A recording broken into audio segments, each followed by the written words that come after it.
page 314, section 17.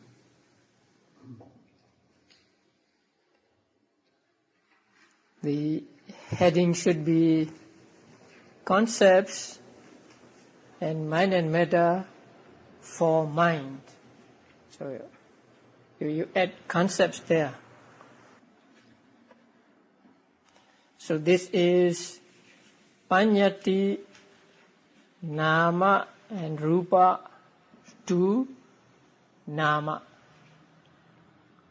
Concepts, mind and matter to mind. And there are two conditions here. In two ways, concepts and mind and matter are conditions for mind, namely by way of object and decisive support. So, concepts, mind and matter are conditioning states, and mind is here conditioned state. And there are two conditions. One is object condition and the other is decisive support.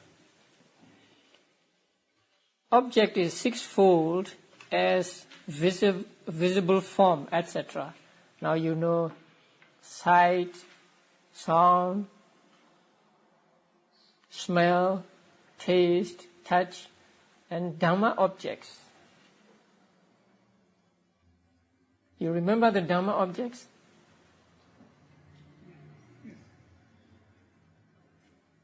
It is not the same as the Dhamma objects we find in Mahasatipatthana Sutta. Here it is different. You have to go back to third chapter. Sensitivities, right? And subtle matter, Citta, Cetasika.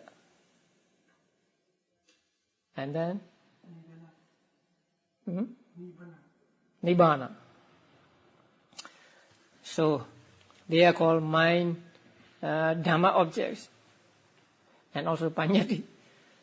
So, sixfold objects are the conditioning states of object condition.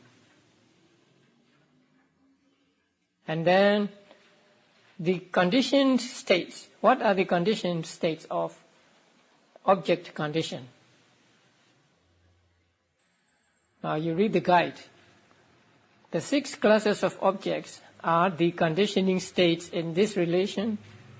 The conditioning and corresponding cetas and cetasikas are the conditioned states.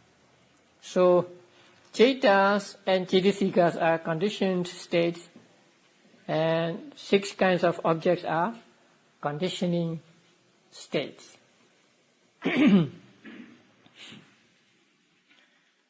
Object condition is not difficult to understand. So you see something, and there is the visible object, and there is the seeing consciousness and cetasikas. So visible object is a object condition for seeing consciousness and its cetasikas, like that. And when you think of something, then that is, when you take, let's say, the sensitivities as object, then you are taking the Dhamma object. So in that case, the other types of consciousness and the cetasikas going along with it is the conditioned state, and the objects are conditioning states. There are no Dhamma which is not the object, right? So all ultimate realities plus Nibbana are the object condition. And cetas and cetasikas are the conditioned states. The next is upanisaya, decisive support, or strong support, upanisaya. And this upanisya is threefold. Object, decisive support, aramana, upanisya. Proximity, decisive support, anandara, upanisya. And natural, decisive support, pakati, upanisya. So there are three of them. Of them, the object itself, when it becomes prominent, serves as object decisive support. When it becomes prominent means when it is taken intensely. Now there are some objects which are taken intensely, and there are objects that are not.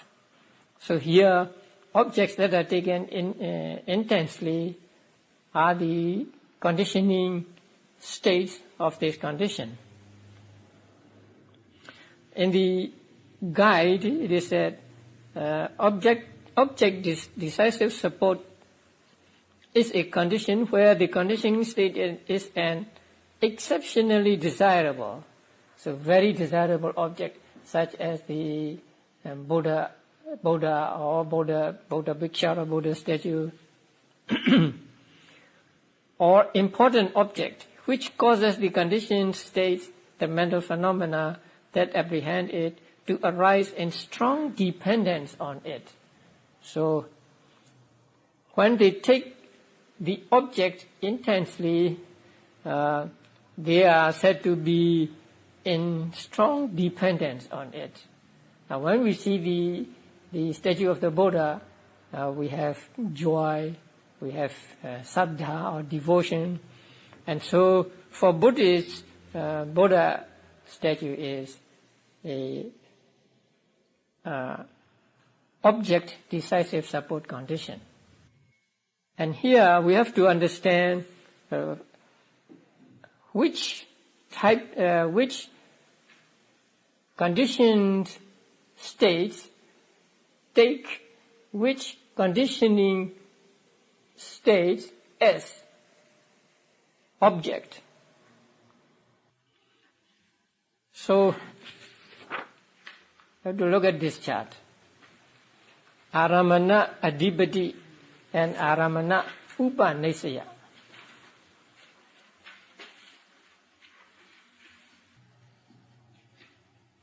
Aramana adhipati and aramana upanisya.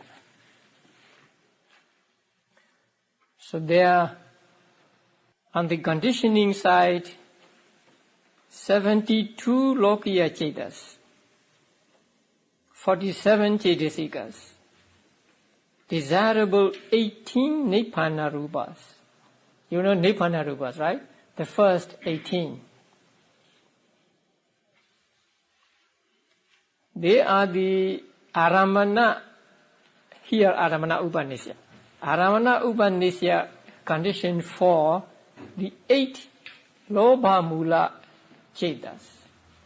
So 8 lobha mula chetas take those objects, 76 lokiya chetas, 47 chetasikas, and 18 nibbana rupas intensely. So 76 lokiya chetas and so on are the conditioning states, and 8 lobha mula chetas are conditioned states. And then 17 lokiya kusala chetas are the conditioning states for full kama vajra kusala chetas without jnana and accompanied by knowledge.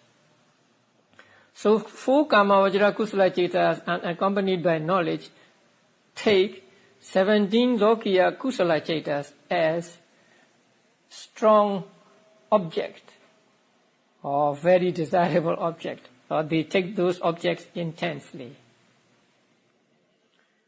And then 20 kusala chetas, that is 21 except Abhidhamma cheta, and lower 3 phala chetas and nibbana are the conditioning states for full kama vajra kusala chetas with jnana accompanied by knowledge.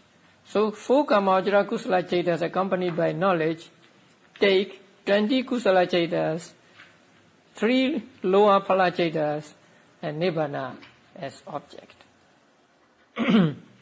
as intense object. And then Arahata Magga, Arahata Phala Cetas, and Nibbana. They are the conditioning states for 4 Kamavajra Kiriya Cetas with Jnana.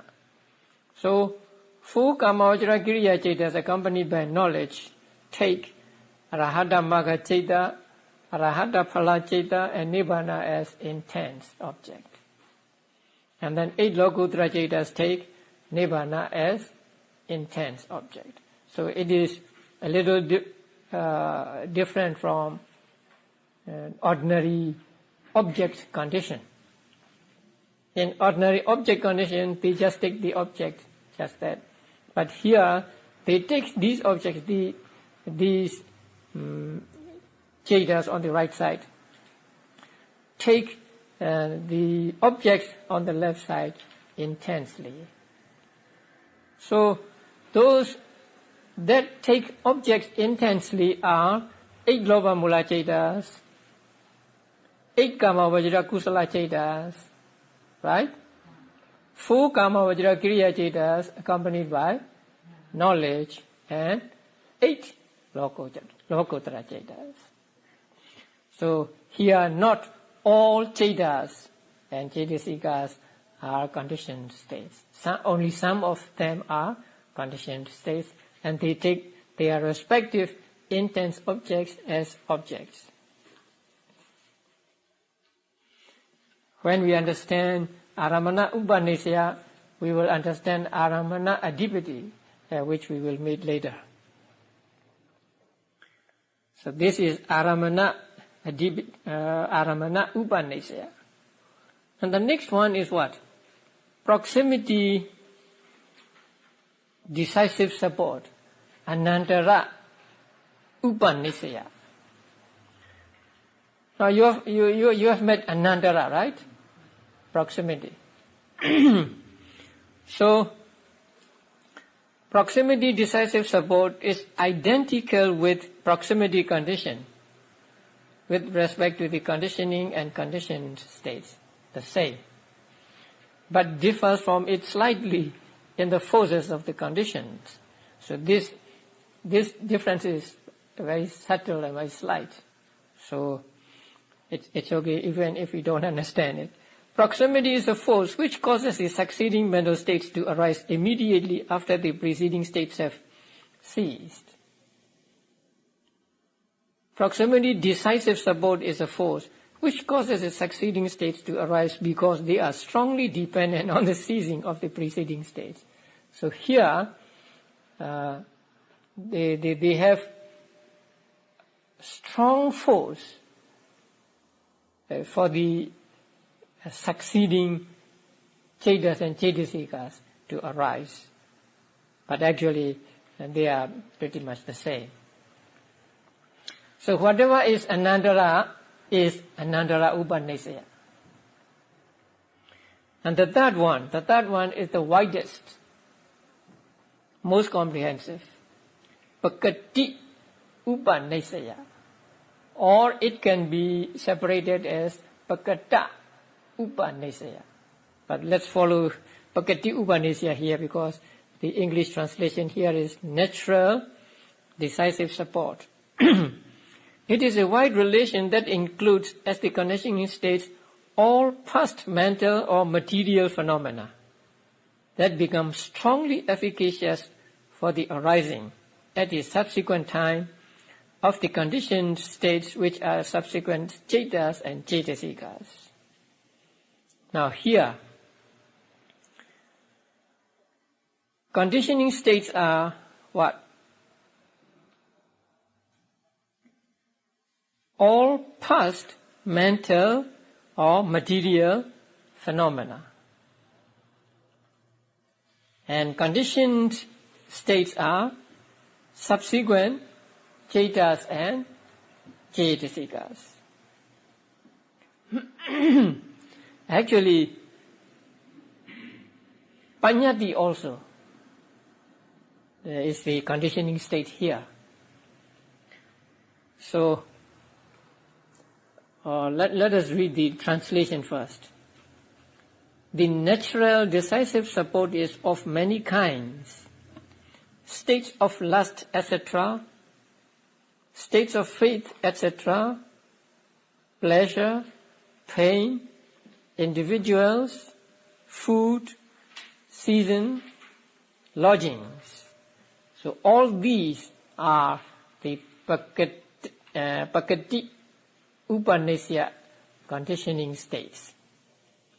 Now, states of lust, etc. means states of lust, hate, delusion, and so on. All akusala states. And states of faith, etc. means all kusala states. Now,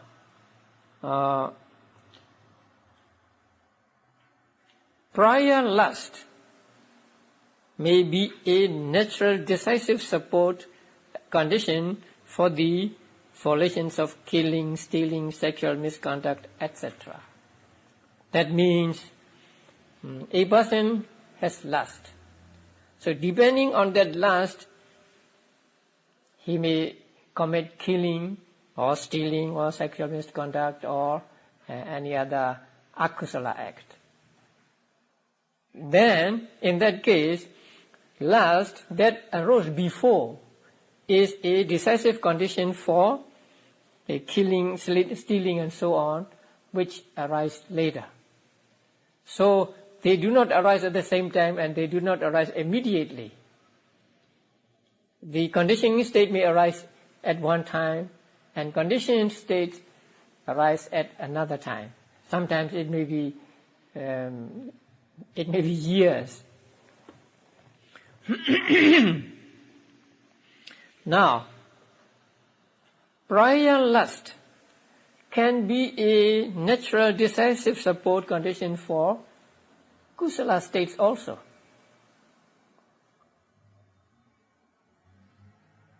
You want to get rid of lust. So you practice dana and giving, or sila, keeping precepts, and bhavana. So in that case, prior lust or prior raga is a natural decisive support for kusala, which arises later. You want to get rid of lust, right? And then you practice meditation. So in that case, lust is a decisive support condition for the cetas and cetasikas that arise during your meditation. So, akusala can be a decisive support condition for kusala. And then prior faith for the volition, for the volitions of giving alms, undertaking precepts, and practicing meditation. Now you have saddha. Depending on saddha, you practice dana, sila, and bhavana. In that case, saddha is the decisive support, conditioning state, and later kusala is the conditioned state. Here also, saddha can be the decisive support condition for later akusala. With saddha, you make some donation, and then you see the person using it improperly, and then you have disappointment, or you have remorse or something. So in that case, prior faith or saddha is a decisive support for later akusala. So kusala can be decisive support condition for kusala and also for akusala. Not only that, for indeterminate abhyagata also. So depending on faith, a person practices meditation and say he becomes an arahant. Then the Kiriya Chetas that arise in the arahant are conditioned by faith, prior faith. So in this relationship, actually anything can be the decisive support condition for anything, almost. So this is states of lust, etc., and states of faith, etc. Here we take just faith as an example, or we can take other things also, like giving, or good learning, or there are many things. And then the next is what? Pleasure. Now pleasure can be the decisive support condition for both kusala, akusala, and abhyagata, right? Pleasure here means sukha. So sukha means bodily sukha. So you have bodily sukha, and if you are attached to bodily sukha, then it is the decisive support condition for your akusala. Or you have kusala, you have sukha, and in order to get sukha in the future, you do meritorious deed, dana or sila or bhavana, and in that case, sukha is the decisive support for kusala. And as a result of what you do, you may get results. So these results are also conditioned by sukha here. So sukha can be the decisive support condition for both for kusala, akusala, and abhyagata. Pain, same thing. You have pain, and if you are sorry for pain or distressed, then pain is the decisive support condition for your akusala. But you have pain, and in order to get rid of pain, you may do something good. You may bow down to the Buddha, or you may recite something. So then pain is a decisive support for your kusala, and so on. And then individuals, good friends. So depending upon a good friend, you can get kusala, or sometimes akusala. So a friend is also a decisive support condition for your kusala or akusala or abhyagata. Food. So you eat good food, and what? You have a good feeling, right? So food can also be when you eat good food, you have good feeling. When you eat bad food, you have bad feeling, and so on. So it can be also decisive support. Season. When it is too cold, you are angry, or you may be depressed, or when the season is, or the climate is fair, sunny and bright, you feel good. So season can also be the decisive support condition. Lodgings, now dwellings. You live in a good place or a bad place, and then that may be the condition for your kusala or akusala, and also abhyagata. Now, all such things, internal and external. That means other person's lust can be the decisive support for your kusala. Now you see raga in some other person, and then you try to get rid of your raga. So you practice meditation. So in that case, another person's raga, lust, is a decisive support condition for your practice of meditation, which is kusala. It can apply to everything here. So, decisive support condition is a very wide one. Although it is wide, on the condition, among the conditioned states, there is no rupa, just citta and cittas and cetasikas. Now there is what is called Suttanta Pakata Upanisaya. What we are studying is Abhidhamma.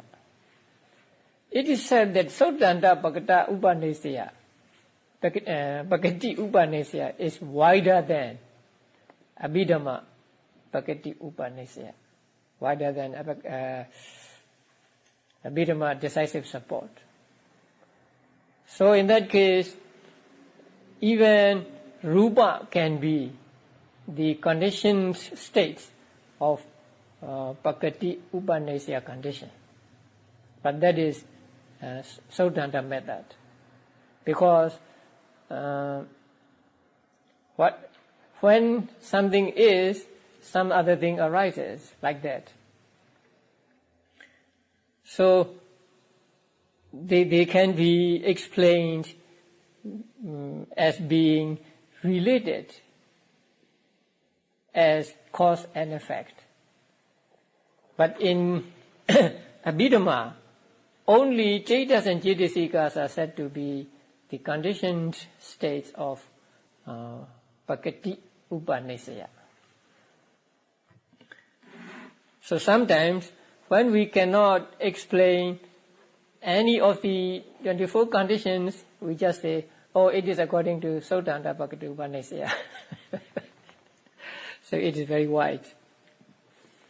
Okay, now Aramana and Upanisaya are the conditions for concepts, mind and matter to mind. So on the conditioning side, there are concepts, mind and matter, and on the conditioning side, only mind. That means cettas and cetasikas. Next is mind and matter for mind and matter. So mind and matter do mind and matter. And there are 9 conditions. Predominance, connaissance, mutuality, support, nutriment, faculty, dissociation, presence, and non-disappearance. So these 9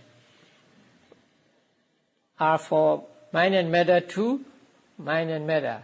So that means both the conditioning states and conditioned states consist of mind and matter. Now the first one is adipati, predominance condition. Predominance condition is twofold. There are 2 kinds of predominance condition. And they are: 1, object predominance, aramana adipati. And 2nd, connaissance predominance, connaissance condition. So adipati condition is of 2 kinds: aramana adipati and sahajata adipati. Now aramana adipati is the same as aramana upanisaya. So the same chart will serve as aramana adipati. Whenever there is aramana upanisaya, there is aramana adipati, and whenever there is aramana adipati, there is aramana upanisaya. So they are identical.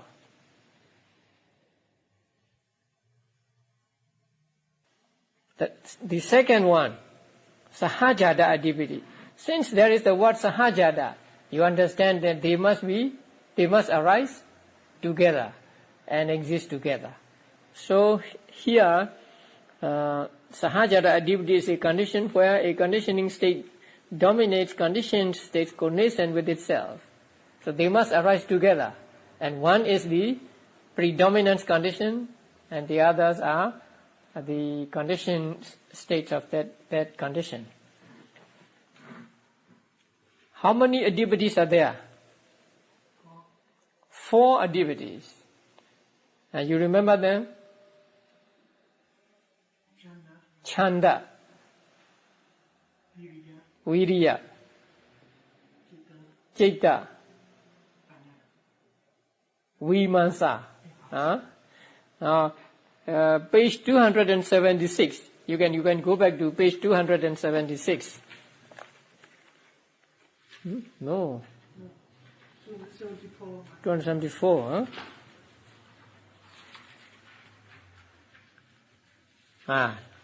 Predominance.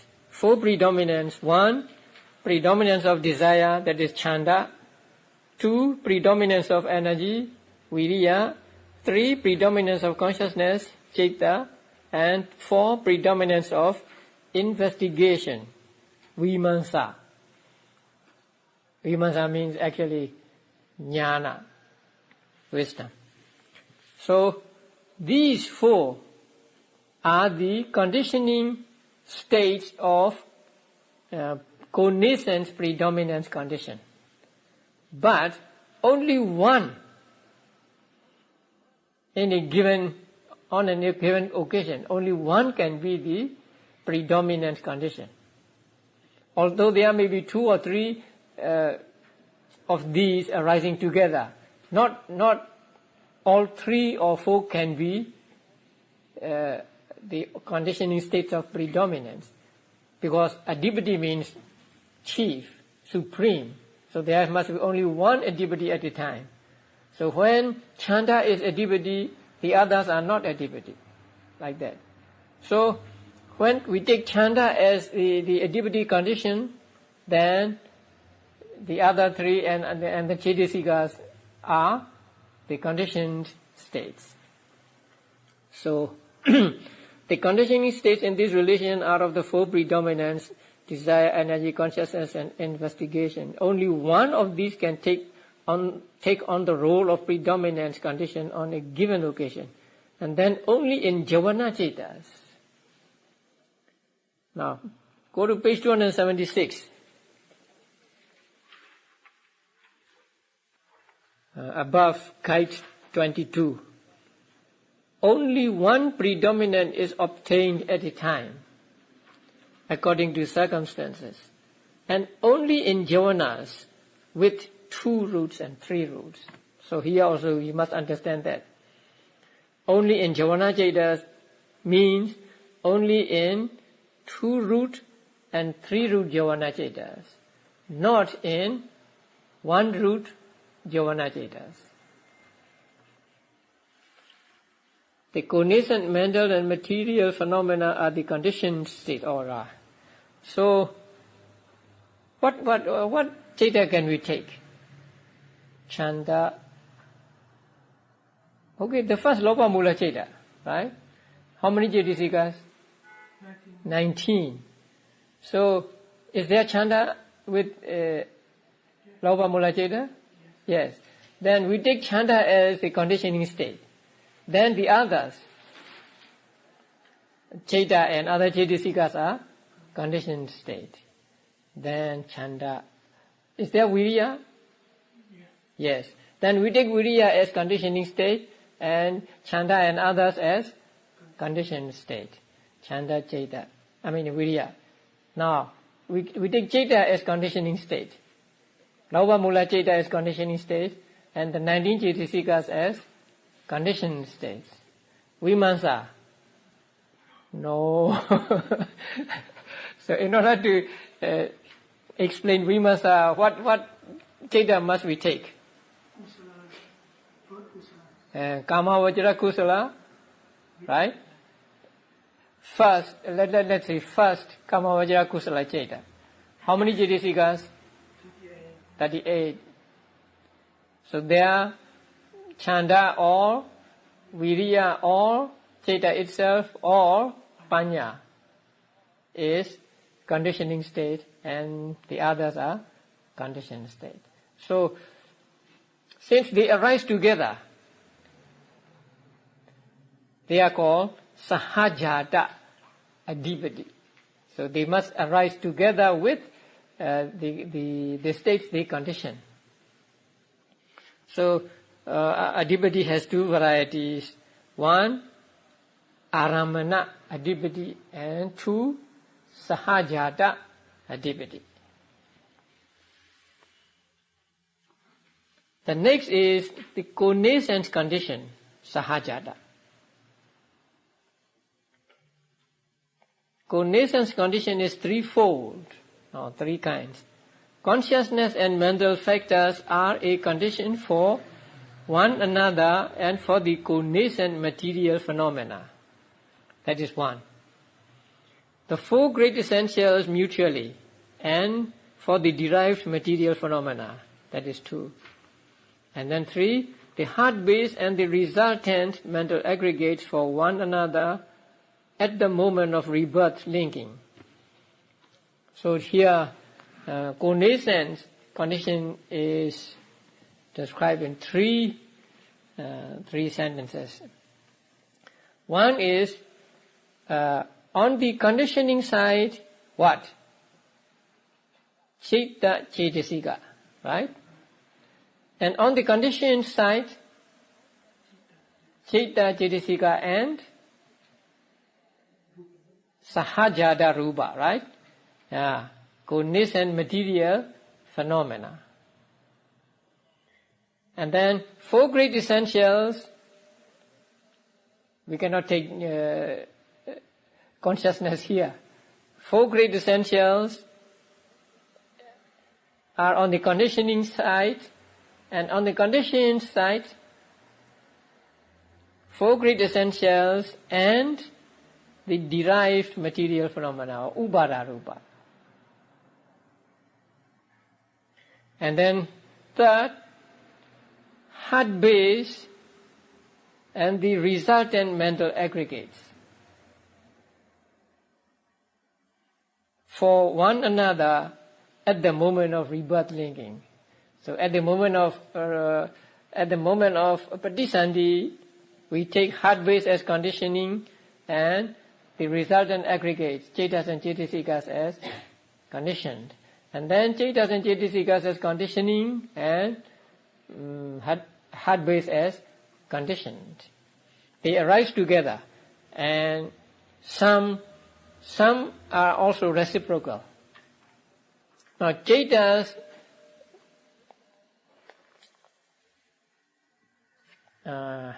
ceta cetasika to ceta cetasika, they are reciprocal. But ceta to connaissant material phenomena, not reciprocal. So ceta to ceta cetasika to ceta cetasika, ceta cetasika to ceta cetasika, back and forth. Yeah. And then ceta cetasika to connaissant material phenomena. That is only one side. Okay, Loba Mula Ceta. First Loba Mula Ceta, 19 cetasikas and Rupa born of Ceta. Right? So, you take any of, let us take Ceta as conditioning state. Then cetasikas and Rupa are conditioned state. And then four great essentials, Pathavi, Apo, Tejo, Vayo. And there are other Ubhara Rupas also. So you take one as conditioning state, and the other three essentials and Ubhara Rupas as conditioned states. Let us say you take earth element as conditioning, then water element, fire element, air element and other ubara rupas are conditioned like that. So ubara rupas are only on the conditioned side, not on the conditioning. And the third is heart-based and cognizant cetas and cetasikas. So when we take heart-based as sahajata condition, cetas and cetasikas are conditioned states. When we take cetas and cetasikas as conditioning state, then the heart-based is conditioned state. So, at the moment of patisandhi, there is reciprocal conditioning between nama and rupa. But during life, there is only one-way conditioning, not reciprocal. So, ceta cetasika on one hand, on the conditioning side, and on the conditioned side, ceta cetasika and rupa. And 4 essentials on the conditioning side, and on the conditioned side, 4 essentials and ubara rupas. Number 3. Heart-based as conditioning, ceta and cetasikas as conditioned. Ceta and cetasikas as conditioned, heart-based as conditioned. Right. If you understand cognizance condition, you understand mutuality condition. In mutuality condition, you don't find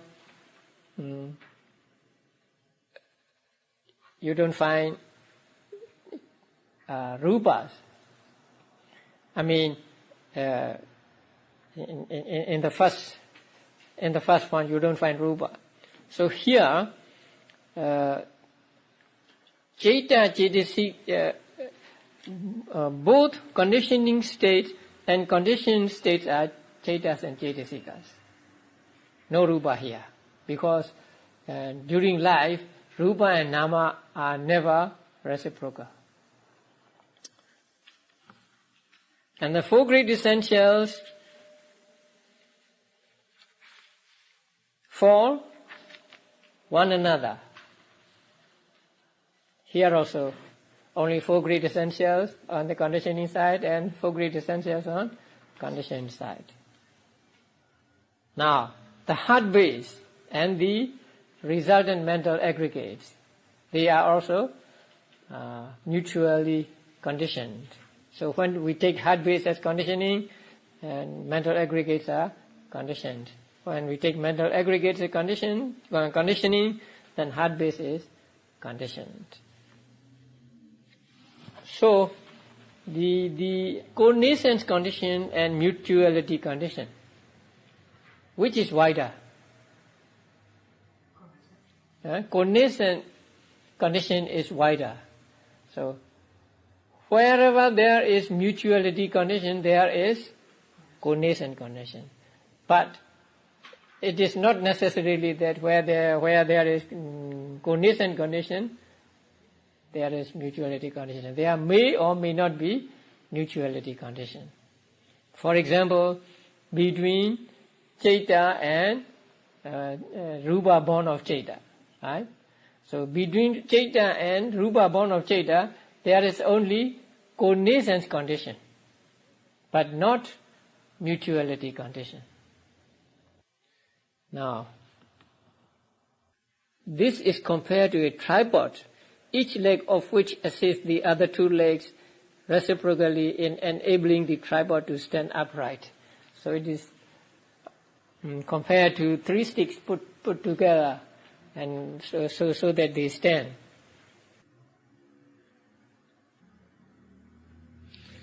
So here it says, the conditioning state in the relation of mutuality gives its force to the conditioned state and also receives the force of the conditioned state. So it gives its force to the others, and it takes or it receives force from others. That is mutuality condition. But in the sahajata condition, it is only one way. Now next is support condition, nisaya. The support condition is threefold. Consciousness and mental factors are... Okay, the support condition, nisaya paccaya, is threefold. Consciousness and mental factors are a condition for one another and co-nascent material phenomena. The four great essentials for one another and derived material phenomena. And the six bases for the seven consciousness elements. So, here, the sahajata nisaya and purijata nisaya are mentioned. Now, consciousness and mental factors for one another and co-nascent material phenomena, that is sahajata. So it is the same as sahajata. That means they arise at the same time, and one is a support for another. And then the four great essentials for one another and derived material phenomena. This is also sahajata nisaya. So these two are the same as in co-nascent condition. And the six bases for the seven consciousness elements. This is what? Pure jada. Pre-nascent support. That means they arise before the conditioned state, and they are existing when the conditioned states arise. And here conditioning states are six bases, eye base, ear base, and so on. And conditioned states are seven consciousness elements. That means all 89 types of consciousness, right? You remember these seven consciousness elements? There are 18 dhatus, right? So among the 18 dhatus, there are Chakku Vijnana dhatu, Soda Vijnana dhatu, and so on. So they are called seven consciousness elements. So seven consciousness elements means the same as 89 types of consciousness. So here, six bases are the conditioning states, and seven consciousness elements of all types of consciousness are conditioned states. Now, eye base. When seeing consciousness arises, it depends on the eye base. And that eye base arose before the arising of seeing consciousness. That means when seeing consciousness arises, eye base is already there. It is in its static stage, second stage, or present stage. That is why it is called Pure Jada, before arisen. So, which is arisen before. Now, Pure Jada Nisaya condition includes two subsidiary types. So, Pure Jada Nisaya is divided into two. One is Vattu Pure Jata Nisaya, which is identical with base pre-nascence discussed under the pre-nascence condition, the same as pre-nascence condition. The other is called base object pre-nascence support. Now, there are four names here. Vattu, Aramana, Purejata, Nisaya. So that thing must be at the same time Vattu, Aramana. I mean that thing must be at the same time a base and an object, and it must have arisen before, and it must be a support. So something that can answer these 4 conditions is only one, and that is heart base. So heart base is a base, and it can be the object. We will come to it later. It can be the object, and it arose before the citta arises, and it serves as a support. So heart base is called here base object pre-nascent support. Vattu aramana purijata nisaya. So thus, on such an occasion, the heart base is simultaneously a support and an object for a single citta. Now, referring to this condition, the patthana states, one contemplates with insight. That means one practices vipassana meditation on that internal base. So, one may take the heart base as an object of vipassana meditation and try to see it as impermanent, suffering, and non-self. So in that case, that heart base is a base object pre-nascent support condition for the citta. One enjoys it and delights in it. That is another thing. Not vipassana. One enjoys it and delights in it. One is attached to it. Making it an object, lust arises. Wrong view arises. Doubt arises. Restlessness arises. Displeasure arises. In that case, when one delights in it, delight means a kind of lobha, right? So the heart base is the condition and the lobha is conditioned. Wrong view may arise, taking heart base as a condition. Doubt may arise, restlessness may arise, displeasure may arise. So in these cases, the heart base is the base object pre-nascent support condition, and lust and others are the conditioned states. So purijata, pre-nascence,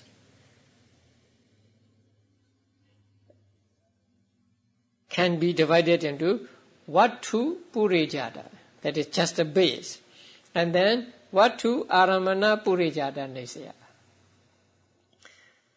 It must be base and object, and it must have arisen before, and that it must be a support.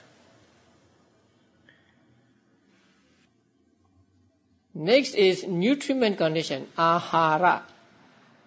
How many aharas are there? 4 aharas. Where do you find them?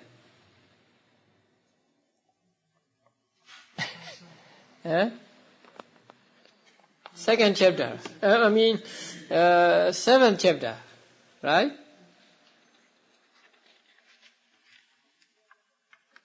Page 275.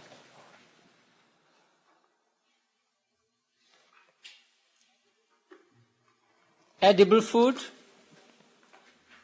contact, volition, and consciousness. In Pali, Kabbalikara ahara, phasa, cetana, vijnana. So these 4 are called ahara. Number 1 is rupa, and number 2, 3, and 4 are nama. Okay. The nutriment condition is twofold. Edible food is a condition for the body. That is one condition. An immaterial nutriment, that means nama nutriment, for the cognizant mind and matter. Now, this nutriment condition, the the main function or the essential function of nutriment condition is supporting or reinforcing. But it also produces. Although its main function is supporting, at the same time it supports, it produces also. Now you eat something.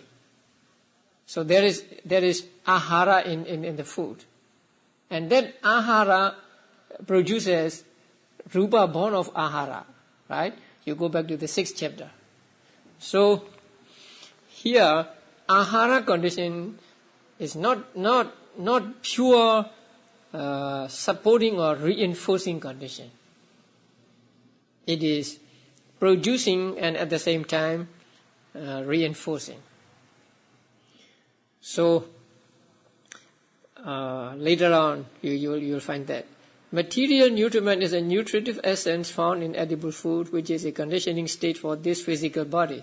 This physical body means our body which are caused by one cause, 2 causes, 3 causes, 4 causes.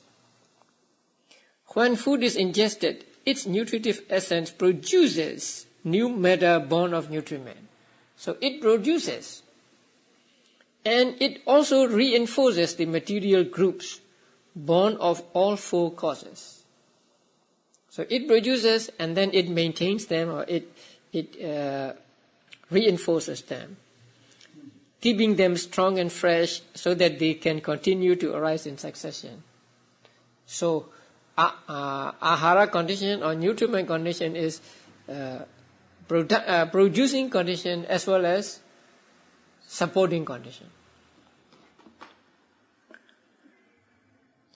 The internal nutriment contained in the material groups born of all 4 causes also serves as a condition by reinforcing the internal material phenomena. So internal nutriment serves as a condition by reinforcing the internal material phenomena, coexisting with it in its own group, and the material phenomena in other groups situated in the body. Now, let us take, you remember the groups of rupa? Go back to the 6th chapter. Let us say kaya dasaka. Let's say chakku dasaka. Eye decad. Eye decad means eye sensitivity, 8 inseparables and jivita, right? So among the 8 inseparables there is ahara, right?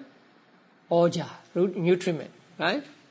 So here by reinforcing the internal material phenomena coexisting with it in its own group, that means in its own group, and the material phenomena in the other groups situated in the body, so in the other groups as well.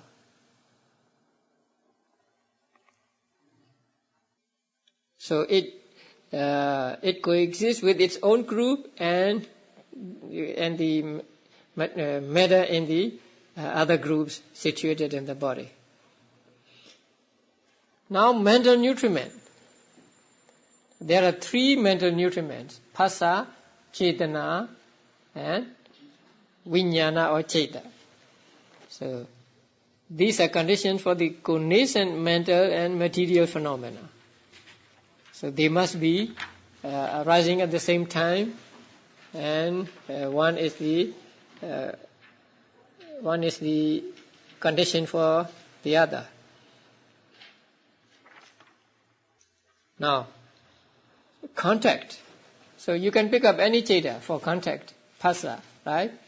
So first lopa mula ceta and 19 cetasikas. So phassa there is nutriment condition, and ceta and the others are conditioned states. And cetana, same. You can pick up any cetana.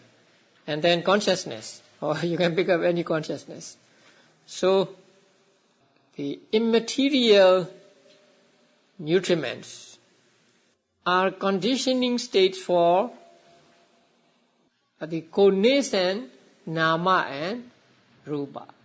So, let us take again the first lobha mula ceta. There, phassa is the nutriment condition, and ceta, 18 cetasikas, and rupa born of ceta are conditioned states. Like that. You explain the others too. Okay, now faculty condition. How many faculties are there? 22 faculties. You have to go back to 7th chapter. The faculty condition is threefold. The 5 sensitive organs are a condition for the 5 kinds of consciousness. What are the 5 sensitive organs? Eye, ear, nose, tongue, and body. They are for the 5 kinds of consciousness. Eye consciousness, ear, nose, tongue, and body consciousness. And then the material life faculty, rupa jivitendriya, for the material phenomena born of karma. The immaterial faculties for cognizant mind and matter. So the first one is what? Pre-nascent faculty. Again, eye sensitivity must have arisen before eye consciousness. And when eye consciousness arises, it must be existing. It must be in its present stage. So, in that case, eye sensitivity is the conditioning state and seeing consciousness is the conditioned state. This condition is compared to a panel of ministers, each of whom has freedom of control in governing his particular region of the country and does not attempt to govern the other regions. That means they are supreme in their own fields or in their own domains, but not over all. As stated in the text, there are 3 types of faculty condition.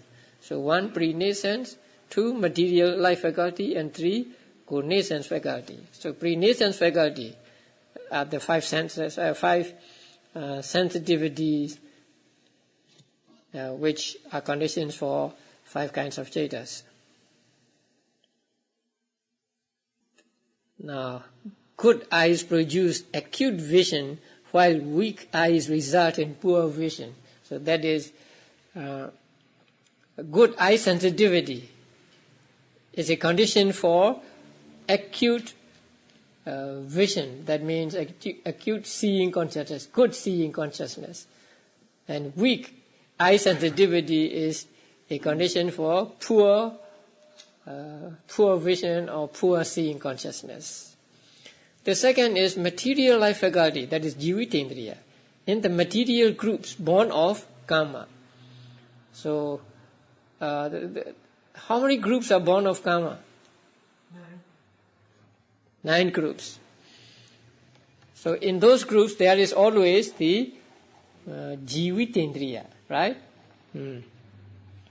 So that jivitendriya is a condition for the other 9 material phenomena in the same groups. For it controls them by maintaining their vitality. So it supports them, it maintains them, so that they do not go stale or something like that. Number 3 is the 15 immaterial faculties are each a cognizance faculty condition for the associated mental states and the cognizant material phenomena. 15 immaterial faculties. What are they?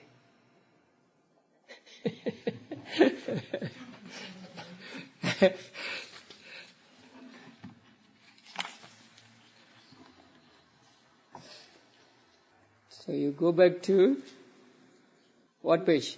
273. 273. Now let us find out the 15 immaterial faculties. Now, is number 1 immaterial faculty? No. Number 2? No. Number 3? Number 4? Number 5? Number 6? Number 7? Number 8? Yes. There are two kinds of life faculty, right? Rupa and Nama. So, we get 1. And the mind faculty? Yes. The pleasure faculty? Yes. Pain faculty? Yes. Joy faculty? Yes. Displeasure faculty? Yes. Equanimity faculty? Faith faculty? Energy? Mindfulness? Concentration? Wisdom?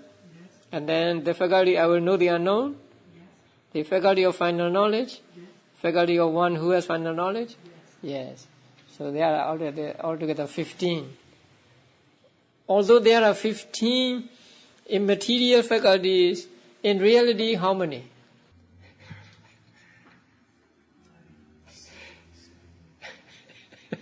You don't know. Jivita, right? And then Chitta. And then pleasure and so on are Vedana. Right? And then faith, Saddha, energy, Viriya, mindfulness, Sati, concentration, Ekagata, and wisdom and others, Panya. 8, right?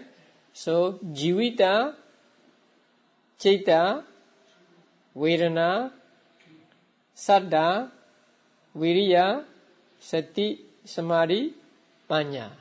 So these 8 actually.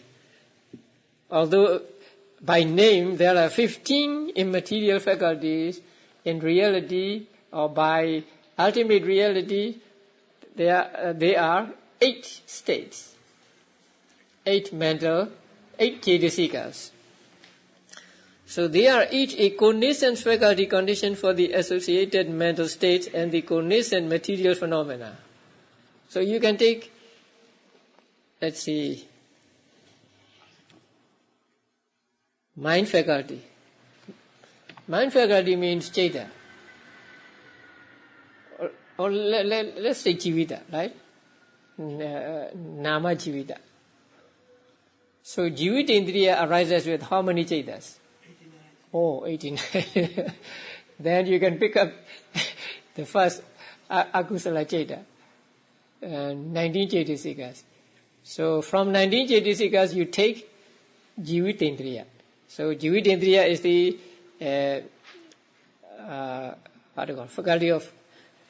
faculty condition, and other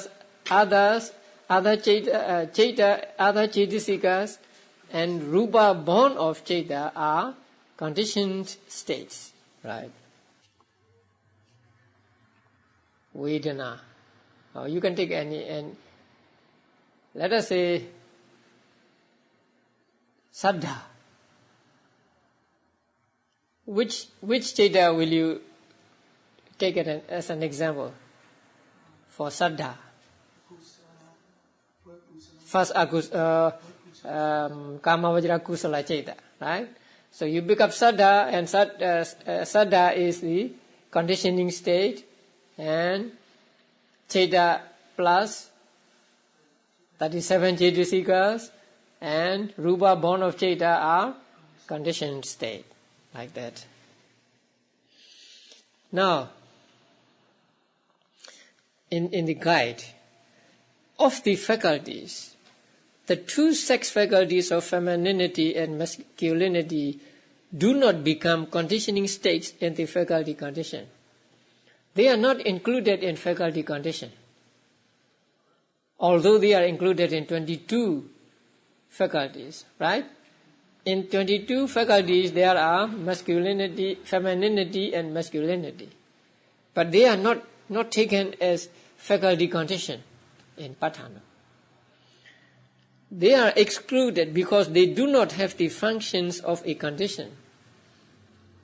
A condition has 3 functions: producing, supporting, and maintaining. So, if they are to be conditions, they must either produce or support or maintain. But these sex faculties do not execute any of these functions. Nevertheless, they are still classed as faculties because they control the sexual structure, appearance, character, and disposition of the body. They have control over these, so that the whole personality tends towards either femininity or masculinity. So they have control over these sexual structure, appearance, and so on. And so they are called faculties. But in the Patthana, they are not included in the faculties because they do not have the functions of a condition. So in order to be a condition, they must produce, they must support, they must maintain. Here, they do not produce, they do not support, they do not maintain. They just have control over some structure or appearance and so on. So they are not included in the faculty condition. And the other explanation is that faculty condition is common with presence condition. So, if one is to be a faculty condition, one must also be a present condition. That means both the conditioning state and conditioned state must arise at the same time, or exist at the same time. But when at first masculinity or femininity arises, there are no sexual structures, appearance, characters, and so on. You know, at the moment of Bodhisattva, how many rupas arise for a human being? 30. Only 30 rupas. So among them there must be femininity or masculinity. But at that moment, you know, at the first moment of Bodhisattva, the being is very, very small. So at that moment, there are no sexual structures, sexual appearance, sexual character, and sexual disposition. They are not yet, they have not yet arisen. So they are not present at that time. That is why masculinity or femininity cannot be called a condition. Okay, next is the dissociation condition, vipayutta. The dissociation condition is threefold. At the moment of rebirth linking, the heart base is a condition for resultant mental aggregates. And consciousness and mental factors for cognizant matter by way of cognizance. So this is one dissociation. The post-nascent consciousness and mental factors for this pre-nascent material body by way of post-nascence. This is the second dissociation condition. The 6 bases in the course of life for the 7 consciousness elements by way of pre-nascence. Now pre-nascence. So we get here three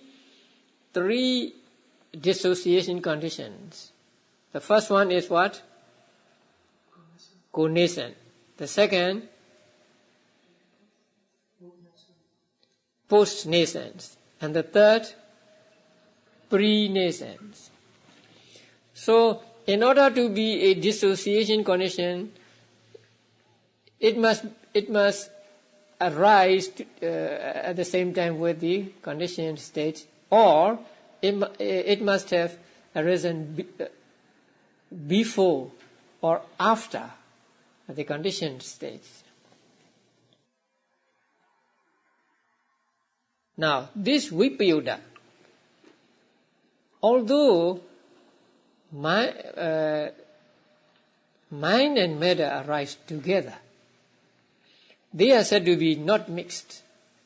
So they are dissociated, although they arise together. So it is compared to a mixture of water and oil, which remains separate though placed together, or six tastes mixed together. So when you mix six tastes together, they taste differently. They do not really mix. They are not blended. So they are still separate. So in the same way, although mind and matter arise at the same time, they are said to be dissociated, not associated. And only those that are suspected to be associated are called dissociated. That means, at the moment of patisandhi, heart base and patisandhi citta arise together, so close to each other that we might suspect that might there be sampayuta or association there. In order to avoid that, in order to prevent that, we say, no, this is vipayuta. So, everything that is dissociated is not called vipayuta condition. Because matter and matter are also vipayuta, right? Sampayuta is said of only mental properties, like cetasikas. So cetas and cetasikas can be sampayuta. Somanasa sahagata, ditthikata sampayuta, right? So when we use sampayuta, we use for cetas and cetasikas, not for ceta, cetasika and rupa. So the name vipayuta or dissociation is given to those phenomena that are suspected of being associated. Otherwise, we do not call them dissociation condition. So that is why rupa and rupa are not called related by dissociation condition, although they are dissociated, because they have no sampayuta nature.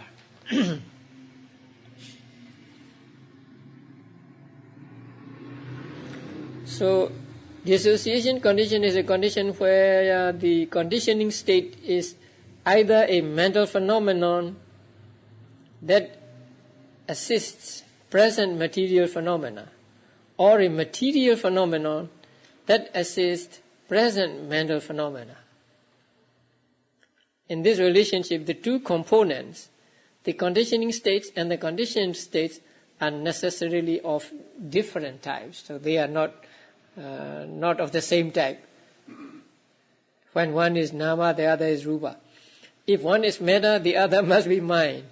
If one is mind, the other must be metta. So this is like a mixture of water and oil. Thus, at the moment of rebirth, the heart base and the mental aggregates arise simultaneously, each a dissociation condition for the other. So heart base is a dissociation condition for cetas and cetasikas, and cetas and cetasikas are dissociation condition for heart base, by reason of a particular characteristics that distinguish them as material and mental phenomena. At the moment of rebirth again, The mental aggregates are a condition for the other kinds of karma-born matter. So, at the moment of Pradisandhi, there is karma-born matter. There are 30 karma-born matter. So, the mental aggregates are a condition for the other karma-born matter. And during the course of existence, it is a condition for mind-born matter. So, at the moment of Pradisandhi, they are a condition for karma-born matter. During life, they are conditioned for mind-born matter, citta-born matter. Dissociation also comprises pre-nascent and post-nascent types. The former obtains between matter and the conditioning state, as the conditioning state, and mind as the conditioned state. So, the pre-nascent dissociation condition are those that are matter. And their conditioned states are matter is their conditioning state and mind conditioned state. And the latter obtains between mind as the conditioning state and matter as the conditioned state. That is for post-nascence. So for post-nascence, conditioning state is the mind and conditioned state is matter. These are identical with pre-nascent support condition and post-nascence condition respectively. Now pre-nascence, in the pre-nascence, rupa is the conditioning, right? Like again, eye sensitivity and eye consciousness. So eye sensitivity arises before, and then when eye consciousness arises, it is in its static stage. So it is pre-nascent purejata. Post-nascence is citta arises and it supports the rupa already there.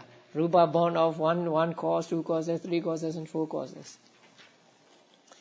So, in the pre-nascent condition, matter is the conditioning and mind is conditioned. In post-nascent condition, it is the opposite. Mind is the conditioning and matter conditioned state. So, three kinds of dissociation. And then presence and non-disappearance, there are 5 kinds. Pre-nascence and non-disappearance conditions are altogether of 5 kinds. Co-nascence, pre-nascence, post-nascence, edible food, and material life, jivita. So that means sahajata ati, purejata ati, pachajata ati, ahara ati, and drupa jivitendriya ati. Now, since they are common with ati, they must be existing, say, when they are conditions. They must be existing with the conditioned states. So, present condition and non-disappearance condition, these two are the same, identical in meaning and differing only in the letter. So only the names are different. In this relationship, a conditioning state helps the conditioned states to arise or persist in being during a time when it exists alongside the conditioned states. It is not necessary, however, for the conditioning state and conditioned state to be co-nascent. That means to arise together. It is not necessary for them to arise together. All that is required is for the two to temporarily overlap. That means one arises before and then the other arises while the first one is still existing. So that means overlap. Temporarily overlap. And for the conditioning state to support in some way the conditioned states during the time they overlap. Thus, present condition includes pre-nascence and post-nascence as well as co-nascence. Sahajata also we can have here. While the text mentions only 5 types of pre-nascent present condition, since these 5 in turn include additional subsidiary types, present condition comprises a wide variety of other conditions. There are many present conditions. This will become clear in the next section, which deals with the assumption of all conditional relations under the 4 master conditions. That is on the right side page. Now, present condition. Nibbana is not included in the present condition. Why?